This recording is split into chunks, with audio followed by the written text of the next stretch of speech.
Número 10. Theodore Freeman.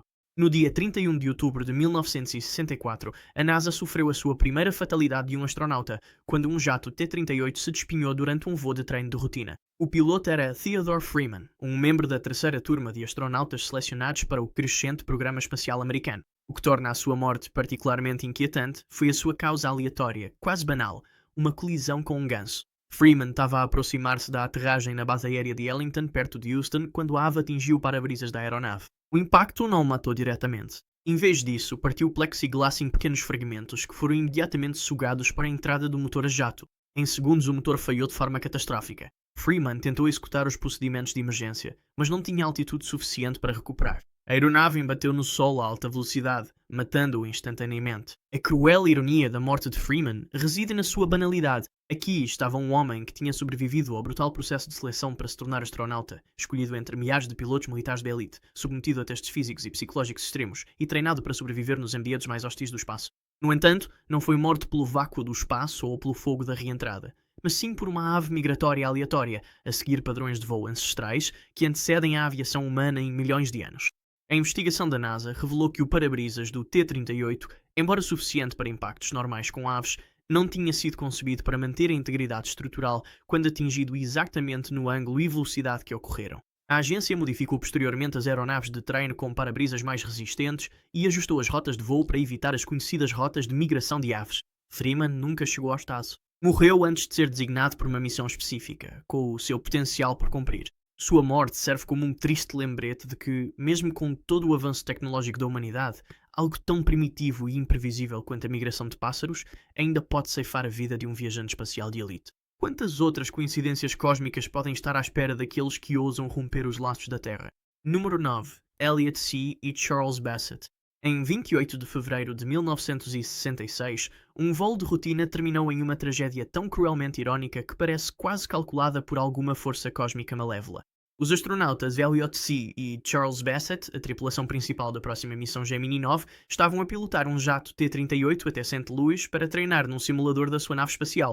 Por uma amarga convergência de nevoeiro, chuva e julgamento humano, a sua aeronave despenhou-se diretamente contra o edifício da McDonnell Aircraft, precisamente o edifício onde os técnicos estavam a construir a nave Gemini que os levaria à órbita. O impacto foi devastador. Si, que pilotava a aeronave, aparentemente avaliou mal a aproximação, devido às más condições meteorológicas. A asa esquerda do jato atingiu o telhado do edifício, fazendo com que a aeronave explodisse e se desintegrasse. Ambos os astronautas morreram instantaneamente. Num golpe de sorte que desafia a coincidência, o jato despenhou-se a apenas 30 metros da sua verdadeira nave espacial que estava dentro do edifício. Os homens morreram literalmente à vista do veículo que representava o seu bilhete para o espaço. A física do acidente era simples: perda de sustentação e uma curva inclinada, agravadas pelas condições meteorológicas que dificultavam as referências visuais. Mas o impacto psicológico na NASA foi profundo.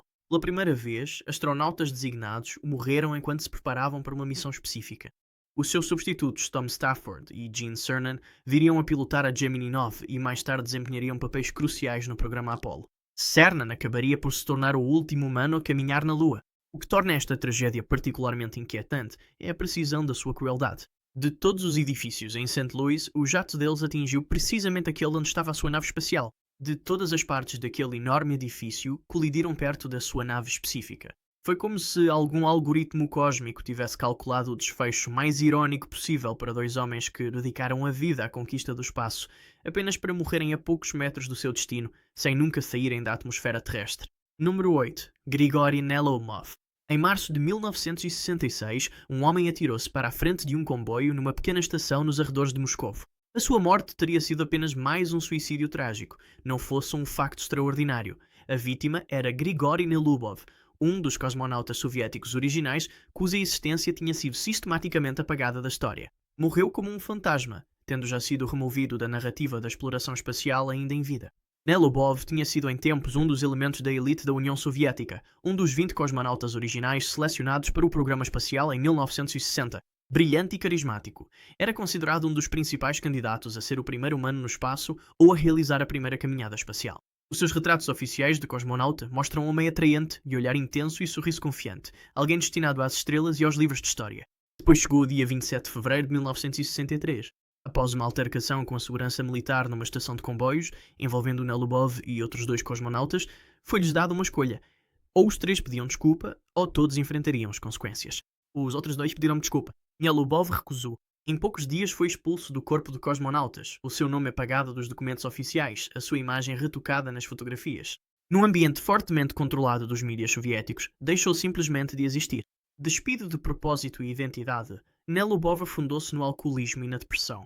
Durante 3 anos, viveu como uma não-pessoa, assistindo enquanto os seus antigos colegas faziam história, enquanto as suas próprias contribuições eram sistematicamente apagadas. Por fim, pôs termo à vida debaixo das rodas de um comboio, o apagamento final de um homem já removido da história.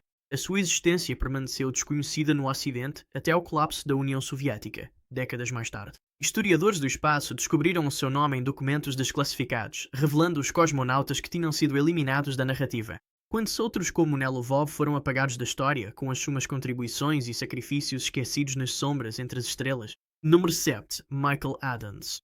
A 15 de novembro de 1967, uma nave foguetão alada riscou o céu sobre o deserto de Mojave, ultrapassando os limites do voo. Nos comandos da aeronave experimental X-15 estava o Major Michael Adams, um piloto de testes experiente, no seu 7º voo naquele veículo revolucionário. Em poucos minutos, tornar-se-ia o primeiro e único piloto a morrer no programa X-15 e um dos poucos seres humanos a morrer depois de cruzar a fronteira oficial do espaço. O X-15 não se parecia com nenhuma outra aeronave. Parte foguetão, parte planador, foi concebido para ser transportado por um bombardeiro B-52 antes de acender o motor e subir até à orla do espaço.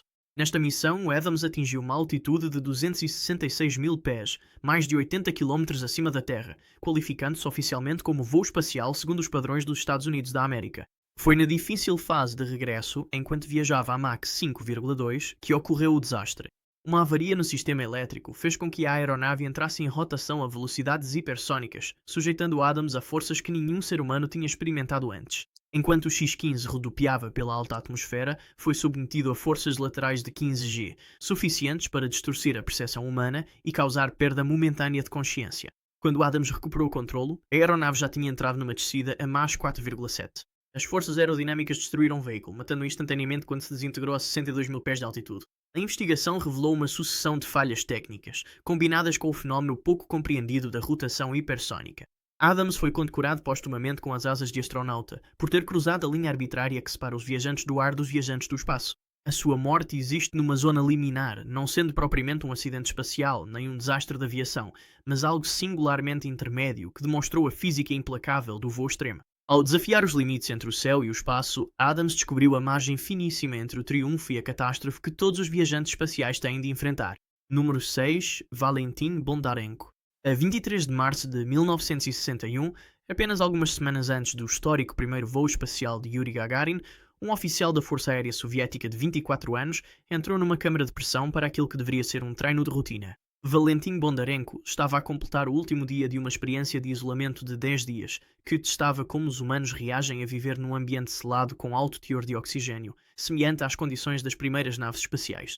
O que aconteceu a seguir permaneceu um segredo de Estado durante décadas, escondido atrás da cortina de ferro enquanto a corrida espacial acelerava sem controle. Depois de remover os biosensores que tinha preso ao corpo, Bondarenko limpou a pele com uma bola de algodão embebida em álcool. No momento de fadiga, atirou descuidadamente a bola de algodão para cima de uma placa quente. Em ar normal, isto poderia ter causado um pequeno incêndio, mas dentro da atmosfera de oxigênio puro da câmara, a bola de algodão transformou-se instantaneamente numa bola de fogo. Em ambientes com alto teor de oxigênio, materiais que apenas fumegam no ar normal tornam-se explosivamente inflamáveis, ardendo com uma velocidade e intensidade sem precedentes. O fato de voo de Bondarenko incendiou-se imediatamente, com a diferença de pressão a impedir que a porta da câmara fosse aberta rapidamente. Os socorristas só puderam assistir, horrorizados enquanto as chamas o consumiam. Demorou quase meia hora a retirá-lo da câmara. Apesar de ter sido levado de urgência para a melhor unidade de queimados de Moscovo, morreu 16 horas depois devido ao choque e às tensas queimaduras de 3º grau que cobriam quase todo o seu corpo. A União Soviética, determinada a projetar uma imagem de infalibilidade no seu programa espacial, ocultou completamente o incidente. O nome e a fotografia de Bondarenko desapareceram das fotos da turma de cosmonautas. Sua existência permaneceu desconhecida no Ocidente até a década de 1980, o que significa que a NASA não teve a oportunidade de aprender com essa tragédia antes que um desastre semelhante atingisse o programa Apollo. O incêndio que o matou ocorreu em condições praticamente idênticas às do incêndio que mais tarde vitimaria 3 astronautas americanos na Apollo 1. Que outras lições cruciais se perderam em meio ao segredo e ao orgulho nacional, à medida que os humanos se aventuram na fronteira mais implacável? Que avisos deixamos passar em nossa corrida rumo às estrelas? Número 5. Vladimir Komarov. Em 23 de abril de 1967, Vladimir Komarov tornou-se o primeiro ser humano a morrer durante um voo espacial, quando sua espaçonave Soyuz 1 se chocou contra o solo a 640 km/h, um desastre que muitos, incluindo o próprio Komarov, previram antes do lançamento. A missão foi marcada por problemas técnicos durante a preparação, com os engenheiros documentando mais de 200 problemas estruturais. Mas a pressão política para celebrar o aniversário do nascimento de Lenin fez com que a missão avançasse apesar dos riscos. Komarov, um cosmonauta experiente que já tinha voado na missão Voskhod 1, sabia, segundo relatos, que estava a ser enviado para a morte. De acordo com alguns relatos, aceitou a missão mesmo assim, acreditando que se recusasse, o seu suplente Yuri Gagarin voaria no seu lugar, e ele não conseguia suportar a ideia de enviar o amigo para uma morte certa. O voo estava condenado desde o início. Um dos painéis solares não abriu, deixando a nave criticamente sem energia. O sistema de controle da atitude avariou, fazendo com que a cápsula começasse a rodopiar. Os sistemas de comunicação falharam de forma intermitente. Após 18 órbitas, o controle da missão ordenou uma reentrada de emergência. Quando a nave mergulhou pela atmosfera, o sistema principal de paraquedas não abriu corretamente. O paraquedas de reserva ficou enredado com a abertura parcial do paraquedas principal, criando uma confusão aerodinâmica que não conseguiu abrandar a descida da cápsula. Nos momentos finais antes do impacto, postos de escuta norte-americanos na Turquia terão interceptado as comunicações de Komarov com o controle terrestre, um homem a revoltar-se contra o sistema que o tinha enviado para morrer, a amaldiçoar os engenheiros irresponsáveis pela missão apressada. A cápsula bateu no solo com tanta força que ficou achatada, reduzida a uma massa de metal retorcido com menos de 1 metro de altura. O impacto foi tão violento e o incêndio resultante tão intenso que os restos mortais de Komarov foram reduzidos a um pequeno monte de cinzas e fragmentos de ossos, identificáveis apenas por uma parte do seu crânio. A sua morte marcou o início de uma compreensão mais sombria da exploração espacial, mostrando que a política que empurrava os humanos para o espaço podia ser tão mortal como o vácuo e a radiação que lá os esperavam. Número 4. A tripulação da Apollo. A 27 de janeiro de 1967, os astronautas Gus Grissom, Ed White e Roger Chaffee entraram no módulo de comando da Apollo para um teste de pré-lançamento de rotina. Nenhum deles sairia da nave com vida. O que se seguiu foi uma catástrofe que quase fez descarrilar o programa lunar americano e expôs as consequências mortais de apressar-se para vencer os soviéticos na corrida espacial. O teste não era suposto ser perigoso. O foguetão por baixo deles não tinha combustível e eles ainda estavam na Terra. Mas dentro da cápsula o ambiente era letal por concessão. A cabine estava pressurizada com oxigênio puro a 16,7 psi, mais do que a pressão atmosférica, criando condições em que materiais que normalmente resistem ao fogo se tornam explosivamente inflamáveis. Uma pequena faísca, provavelmente de fios desgastados debaixo do assento do Grissom, foi o suficiente para desencadear o inferno. O fogo espalhou-se a uma velocidade aterradora no ambiente rico em oxigênio. As chamas engoliram a cabine em segundos, alimentando-se da rede de nylon, do velcro e dos fatos espaciais dos astronautas. A temperatura dentro do módulo subiu para mais de 1000 graus Fahrenheit. A tripulação tentou imediatamente abrir a escotilha, mas ela estava desenhada para abrir para dentro, o que era impossível devido ao aumento de pressão causado pelo calor. Os engenheiros que observavam pela janela só conseguiram ouvir os gritos deles pelo rádio durante 17 segundos, até as comunicações ficarem em silêncio. No exterior, as equipas de resgate lutaram com a escotilha durante mais de 5 minutos até conseguirem entrar, altura em que os astronautas já tinham morrido devido à inalação de monóxido de carbono e queimaduras térmicas. Quando finalmente abriram, o módulo libertou uma nuvem de fumo tóxico tão intensa que fez recuar os socorristas. Lá dentro encontraram os corpos dos astronautas ainda presos aos assentos, queimados para além do reconhecimento. A investigação revelou mais de 1300 falhas de design na nave espacial Apollo. A NASA foi obrigada a redesenhar completamente o módulo de comando, incluindo uma nova escotilha de abertura rápida para fora, a substituição de materiais inflamáveis e a alteração para uma atmosfera de nitrogênio e oxigênio menos combustível durante o lançamento. Estas mudanças permitiram os bem-sucedidos alunizagens que se seguiram. Mas que outras falhas de design mortais poderão ainda estar escondidas nas nossas naves espaciais, à espera das condições certas para desencadear uma catástrofe? Número 3. Tripulação do Columbia. No dia 1 de fevereiro de 2003, o vai-vem espacial Columbia cruzava o céu antes do amanhecer sobre o Texas, a 16 minutos de aterrar no Centro Espacial Kennedy. A bordo, 7 astronautas não faziam ideia de que já estavam condenados. Quando o Columbia entrou na alta atmosfera a viajar a Mach 18, o plasma superaquecido já começara a queimar a asa esquerda, resultado de danos ocorridos 16 dias antes, durante o lançamento, quando um pedaço de espuma isolante atingiu a borda de ataque da asa. A brecha no sistema de proteção térmica da asa permitiu que gases superaquecidos a temperaturas superiores a 3000 graus Fahrenheit penetrassem na estrutura de alumínio. À medida que a asa começou a falhar estruturalmente, os sensores detectaram aumentos anormais de temperatura e falhas no sistema hidráulico. O primeiro sinal de problemas para a tripulação surgiu quando o comandante Rick Husband respondeu à menção do controle da missão sobre as leituras dos sensores com um "Roger, a sua última transmissão antes de o microfone ficar mudo devido à falha dos sistemas elétricos do Columbia. Nos momentos finais, os computadores de bordo do vai-vento tentaram desesperadamente manter o controle, acionando propulsores para contrariar o arrasto assimétrico causado pela desintegração da asa esquerda. Os sistemas automáticos travaram uma batalha perdida contra as leis da física, enquanto a nave espacial rodopiava descontroladamente a velocidades hipersónicas. As forças rasgaram o Columbia sobre o leste do Texas e o oeste da Louisiana, espalhando destroços por uma faixa de 200 milhas. A investigação revelou que a NASA tinha observado o impacto da espuma durante o lançamento, mas desvalorizou a sua importância. Os engenheiros que pediram imagens de satélite para avaliar possíveis danos foram contrariados pelos gestores. A tragédia expôs uma cultura de normalização do desvio dentro da NASA, aceitando riscos crescentes porque fugas anteriores ao desastre tinham fomentado a complacência organizacional. Talvez o mais perturbador tenha sido a descoberta de que a tripulação provavelmente permaneceu consciente durante a desintegração inicial. O módulo da tripulação recuperado mostrou que os astronautas tinham ativado os sistemas de oxigênio de emergência nesses segundos finais, um lembrete gritante de que por detrás das falhas tecnológicas das naves espaciais estão as experiências profundamente humanas de quem vai a bordo. Os seus últimos momentos contiveram tanto o terror de compreenderem o seu destino, como o profissionalismo de astronautas treinados a seguir procedimentos até ao fim. Número 2. Tripulação do Challenger. A 28 de janeiro de 1986, milhões de americanos assistiram em direto ao lançamento do vai-vem espacial Challenger, a partir do Centro Espacial Kennedy. Entre os 7 membros da tripulação estava Krista McAuliffe, uma professora do ensino secundário, escolhida para ser a primeira civil no espaço. 73 segundos após o lançamento, a uma altitude de 48 mil pés, o vai-vem desintegrou-se numa explosão catastrófica, deixando atrás de si um rastro bifurcado de fumo e destroços contra o céu azul límpido da Flórida. Ninguém a bordo sobreviveu. A causa física do desastre era enganadoramente simples. 2 anéis de borracha ou ringue no propulsor sólido direito falharam ao selar corretamente devido às condições de frio invulgar no momento do lançamento. Estes anéis, cada um com apenas cerca de meio centímetro de espessura, foram concebidos para impedir que gases quentes escapassem através das juntas dos segmentos do foguete. Mas naquela manhã, com temperaturas a rondar os 2 graus Celsius, muito abaixo dos 12 graus Celsius mínimos para os quais estavam certificados, a borracha perdeu a elasticidade e não conseguiu expandir-se rapidamente o suficiente para manter a vedação. O resultado foi uma chama semelhante ao maçarico com gases a 2700 graus Celsius, que cortou o depósito externo de combustível, libertando 1.900.000 litros de hidrogênio e oxigênio líquidos que se incendiaram numa enorme bola de fogo. Ao contrário do que muitos pensam, isto não foi uma explosão, mas sim uma desintegração aerodinâmica. O vai-vem foi despedaçado por forças intensas, enquanto continuava a acelerar durante a desintegração. A cabine da tripulação, surpreendentemente, manteve-se intacta durante a desintegração.